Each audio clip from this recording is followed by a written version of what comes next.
This is lecture number 27.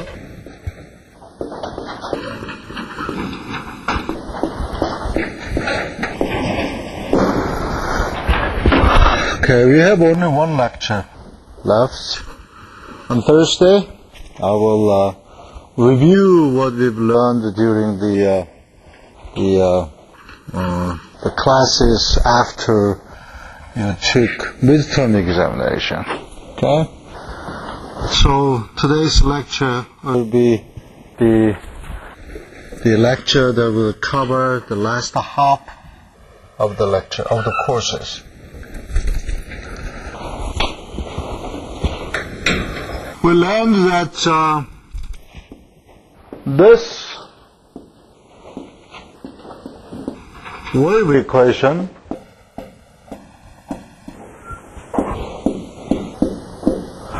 governs the following structure. Those are string vibration and the vibration of rod. In this case, rod is supposed to vibrate in axial direction. And also we saw that this governs the vibration of twisting rod. In this case, the rod is twisting. Okay. In each case, the only difference is the speed of propagation. For the string, speed of propagation, tension divided by mass per unit length. Therefore, meaning that if we put more tension, we will have a larger speed of propagation. That gives us higher natural and higher natural frequency. Where's your glasses? Huh? You didn't wear glasses before? No, I never got them. Right. You look very different. It seems to me your natural frequency has been shifted. Your characteristics has been changed. Okay.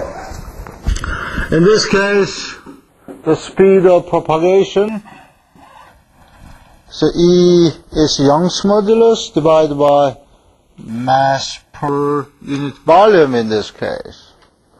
So when we have some rod which is filled by air, and when we have a rod which is filled by steel, then speed of propagation would be quite different. Therefore, natural frequency of those two rods would be very much different. 5 minutes earlier, no problem. No problem.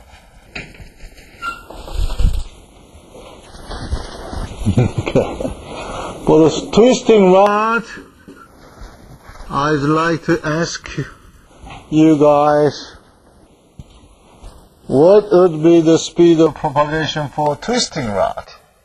Can you answer that one?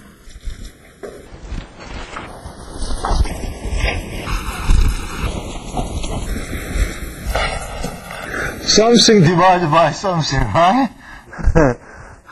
And what resists to this twisting displacement?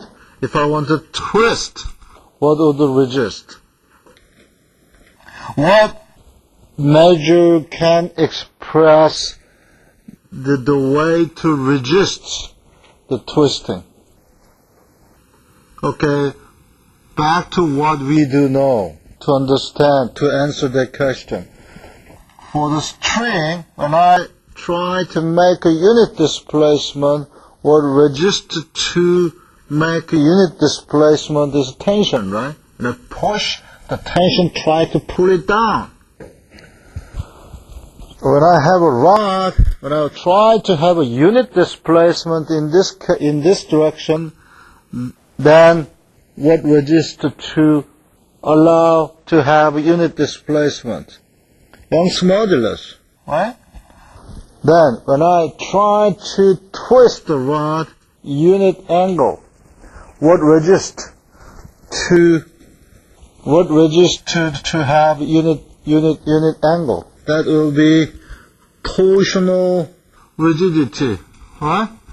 Okay, that is G. And what I will have over here, rho. Okay, rho. So, for all these three cases, if we have a more,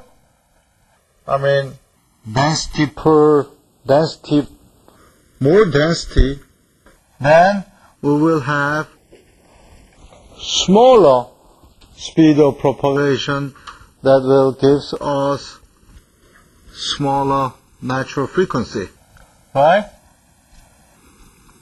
Reason is, remember for the string case, let's recall. You have 3 minutes? Okay, no problem. Let's recall what we did. Okay, we tried to express this displacement like this, using separation of variable. And then we come up with to have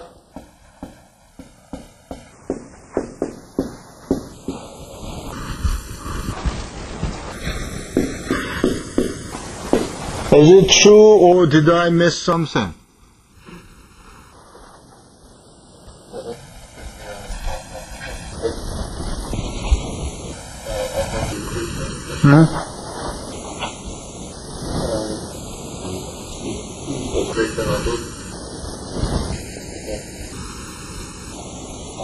I lost something?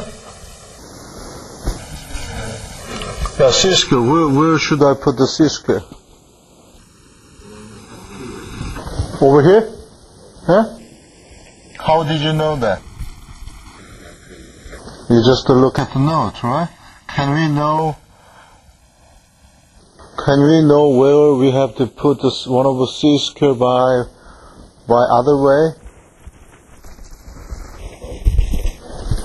By looking at this one. Okay. So I need to put C-square over here. Huh? One over C-square. Okay. Okay.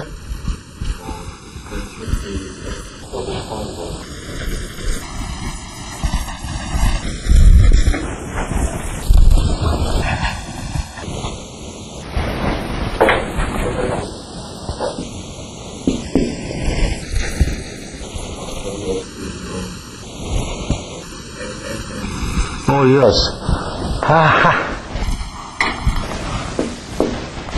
So how many oranges I owe you guys? Maybe I will bring a box of oranges when you take the examination, right after you finish the course evaluation. Okay. Then this equality says x derivative with respect to space twice plus sigma square x has to be 0. That gives us a possible solution into two terms. One would be A sine